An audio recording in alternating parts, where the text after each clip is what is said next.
The secrets of Bethesda. How to activate anointed healing waters today. There is a place in Scripture that many people read, but few truly understand. A place where broken bodies gathered. A place where hope felt delayed. A place where heaven touched earth, but only for a moment. And most importantly, a place that reveals a secret many believers today have completely overlooked. This place is called Bethesda. But what if I told you Bethesda was never just about a pool? What if I told you the real power wasn't in the water itself, but in something deeper, something still available to you right now? Stay with me, because what you're about to hear could shift the way you see healing forever. In the Gospel of John, chapter 5, we are introduced to a scene that feels both powerful and painful at the same time. A pool, surrounded by crowds. The sick, the blind, the lame, the paralyzed, all waiting for a moment, waiting for a movement, waiting for a miracle. The Bible tells us that at a certain time, an angel would come down and stir the waters, and whoever stepped in first would be healed of whatever disease they had. Imagine that, a place full of suffering people, but only one gets healed at a time. Can you feel the tension in that? Can you feel the desperation? Now imagine being there day after day, year after year, watching others get their breakthrough, while you remain stuck in the same condition. That's where we meet a man who had been an invalid for 38 years. 38 years of waiting. 38 years of hoping. 38 years of disappointment. And then everything changed. Jesus walks into the scene. And what's interesting is this. He doesn't go to the pool. He doesn't wait for the water to be stirred. He goes straight to the man. That alone should speak volumes. Because while everyone else was focused on the water, Jesus was focused on the person. He asked the man a question that seems almost strange. Do you want to be made well? Now pause right there. Why would Jesus ask that? Of course the man wants to be healed, right? But sometimes we can become so comfortable in our condition, so used to our pain, so adjusted to our struggle, that we don't even realize we stopped truly desiring change. Healing requires more than need. It requires willingness. It requires readiness. It requires faith. The man responds, "Sir, I have no one to help me into the pool when the water is stirred. While I'm trying to get in, someone else goes down ahead of me." Listen carefully. He didn't answer Jesus' question. Instead of saying yes, he explained his limitation. And that's where many people are today. God is asking, "Do you want to be whole?" And we respond with excuses. "I don't have support. I've tried before. It never works for me. I'm too far gone." But Jesus wasn't asking for a report of his situation. He was inviting him into transformation. Then Jesus speaks 3 simple words that carry divine authority. Get up, pick up your mat, walk.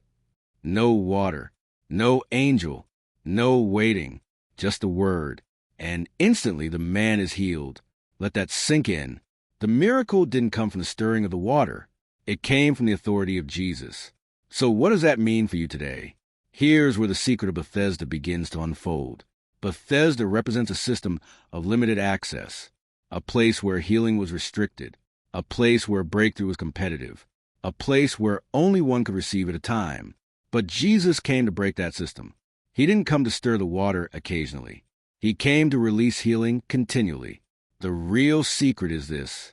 You don't have to wait for the water to be stirred anymore, because through Christ you have become a vessel of living water. In John chapter 7, Jesus says, "Whoever believes in me, rivers of living water will flow from within them." Not around them, not occasionally, not externally. Within them. That changes everything. So how do you activate these anointed healing waters today? It starts with understanding that healing is not just an event. It's a flow. And that flow is connected to your faith, your alignment, and your relationship with God. First, you must shift your focus. The people at Bethesda were focused on a moment, but God is calling you into a lifestyle. Stop waiting for the perfect time. Stop waiting for someone else to go first. Stop waiting for conditions to change. Heaven is not on a schedule. It responds to faith. Second, you must release excuses. The man said, "I have no one." But when Jesus showed up, he didn't need anyone else. And neither do you. Your breakthrough is not dependent on people. It's dependent on your response to God's voice. What has God already told you to do? What step have you been delaying? What mat are you still lying on? Third, you must engage your authority. When Jesus said, "Get up," the man had to respond. Healing required participation, and this is where many miss it. They want God to do everything, while they do nothing. But faith is active. Faith moves. Faith obeys. Faith gets up even before the evidence appears. Fourth, you must guard your expectation. Imagine waiting 38 years. It would be easy to lose hope, easy to become numb, easy to stop believing. But Jesus interrupts that cycle, and today, he wants to interrupt yours. What if your healing is closer than you think? What if the delay wasn't denial, but preparation? What if this moment right now is your turning point? Now let's go deeper. Because Bethesda wasn't just a physical location. It was symbolic. The name Bethesda means house of mercy. And that's powerful. Because even in a place of limitation, God's mercy was present. But when Jesus arrived, mercy met fulfillment. Grace stepped in, and everything changed. You see, the pool required striving, but Jesus offers surrender. The pool required speed, but Jesus responds to faith. The pool required competition, but Jesus invites relationship. So, how do you step into this today? You begin by recognizing that healing flows from intimacy with God, not rituals, not formulas, not locations.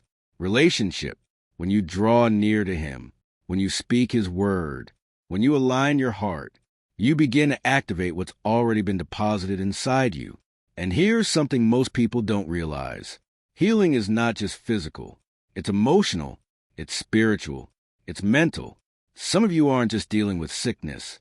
You're dealing with wounds, pain from the past, betrayal, rejection, fear, and you've been waiting for something external to fix something internal. But God is saying, the healing you're looking for is already within reach. Let's make this practical. Right now, wherever you are, I want you to pause, take a moment, and ask yourself, what area of my life needs healing? Don't overthink it. Just be honest. Now imagine Jesus standing in front of you, not judging you, not condemning you, but asking you the same question. Do you want to be made well? And this time, don't give an excuse. Don't explain your past. Don't justify your pain. Just answer, yes. Because that yes is powerful. That yes opens a door. That yes activates faith. Now hear this. You don't need a pool. You don't need a crowd. You don't need a perfect moment. You need belief. You need obedience. You need alignment. And just like the man at Bethesda, your miracle can happen in an instant, not because of what you did, but because of who He is. So today, get up, pick up your mat, and walk. Leave behind the mindset of waiting. Step into the flow of living water, and watch what God begins to do in your life. Because the real secret of Bethesda is this. The power was never in the water. The power has always been in the Word. And that Word is still speaking today.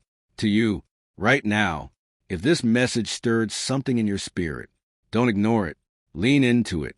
Because this might not just be another video. This might be your moment, your shift, your healing. And remember, what once required a stirred pool now flows freely through you. All you have to do is believe.